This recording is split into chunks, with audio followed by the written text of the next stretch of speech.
नमस्कार दोस्तों, आज मैं एक बार पुनः आपके समक्ष उपस्थित हुआ हूं और आज बहुत ही उपयोगी विषय लेकर आया हूं। दोस्तों, हम सभी लोग कहीं न कहीं जाकर कुछ कमाना चाहते हैं या फिर कहीं घर बनाना चाहते हैं। तो यदि आप कहीं पर भी घर बनाना चाहते हैं या कहीं जाकर कमाना चाहते हैं, किसी शहर में, किसी गांव में, तो आज का विषय आपके लिए है। आप यह अवश्य जान लें कि वहाँ यदि हम जाते हैं कमाने के लिए या घर बनाते हैं किसी शहर में, किसी गांव में, तो वहाँ घर बनाने से या वहाँ जाकर कमाने से हमें लाभ होगा या उल्टे हम बहुत कुछ गंवा करके चले आएंगे। तो दोस्तों, आज का विषय यही है और इसको कहते हैं कांकड़ी विचार। यदि आप कांकड़ी विचार करने के उपरांत कोई निर्णय लेते हैं कहीं किसी शहर में जाकर धन कमाने का या किसी शहर में जाकर घर बनाने का, तो आप निश्चय रूप से आप फायदे में रहेंगे, आपका लाभ होगा और आपका शुभ होगा। दोस्तों, शास्त्र कहते हैं स्ववर्गम द्विगुणीकृत्य परवर्गेण योजयेत् अष्टभिस्तु हरेद भागम योधिकः सरिणी भवेत्। अर्थात 8 प्रकार के वर्ग हैं। अ वर्ग, क वर्ग, च वर्ग, ट वर्ग, त वर्ग, प वर्ग, य वर्ग और श वर्ग। अ वर्ग कहने का अर्थ है संपूर्ण स्वर वर्ण।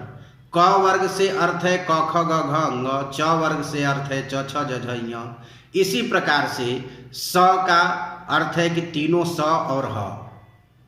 तो ये 8 वर्ग हैं। यदि मान लीजिए किसी शहर का नाम या किसी व्यक्ति का नाम संयुक्त वर्ण से है, जैसे क्ष, तो उसमें भी जो पहला अक्षर है क जोड़ स, तो क पहला अक्षर हो गया। तो इस प्रकार से अपना वर्ग आप निर्धारित कर सकते हैं। तो प्रत्येक शहर का या प्रत्येक व्यक्ति का जो नाम का पहला अक्षर है वह इन्हीं 8 में से किसी न किसी वर्ग में पड़ेगा। तब क्या करें? तो 2 प्रकार से कांकड़ी विचार की जाती है।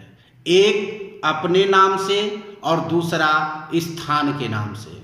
जिसका शेष अधिक होगा वह ऋणी कहलाएगा।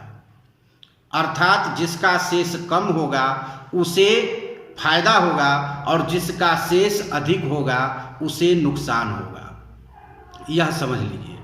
जैसे एक उदाहरण के तौर पर मैं समझाना चाहता हूं कि एक व्यक्ति है जिसका नाम है नंदलाल और वह काशी में घर बनाना चाहता है या काशी में जाकर धन कमाना चाहता है। तो क्या नंदलाल को काशी में जाकर रहने से या वहां जाकर धन कमाने से फायदा होगा या नुकसान होगा? तो आइए विचार करते हैं। तो सबसे पहले काशी का क अक्षर दूसरे वर्ग में आया, तो उसको दूना कर लीजिए।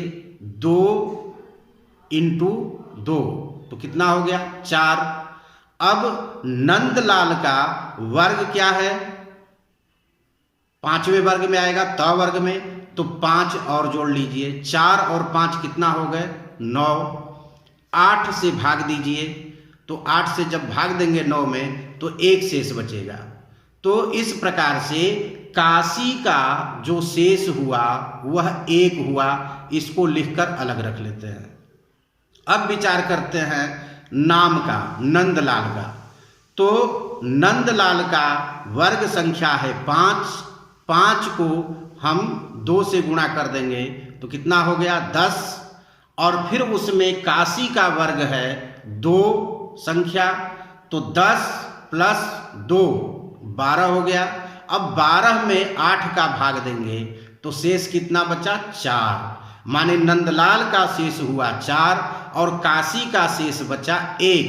यदि नंदलाल जाकर काशी में रहता है या वहां कमाता है, घर बनाता है, तो यह नंदलाल ऋणी है काशी का। तो इसलिए जो कुछ भी वह कमाएगा या घर बनाएगा वह सब कुछ वहाँ काशी को ही देगा, उसे कोई फायदा नहीं होगा। यदि इसका शेष कम होता तभी फायदा होता। तो इस प्रकार से कहीं पर भी आप जा कर के धन कमाना चाहते हैं या फिर घर बनाना चाहते हैं तो सबसे पहले काकिणी का विचार अवश्य कीजिए कि हमें वहाँ घर बनाने से या वहाँ रहने से फायदा होगा या उल्टे नुकसान होगा। तो यदि आप काकड़ी विचार करके फिर कोई निर्णय लेते हैं तो आपको लाभ होगा, आपका शुभ होगा, मंगल होगा। दोस्तों आज बस इतना ही। अगले वीडियो में मैं अगले विषय के साथ उपस्थित होऊंगा। तब तक के लिए आप मुझे अनुमति दें। आपका शुभ हो, मंगल हो। आपका बहुत बहुत धन्यवाद।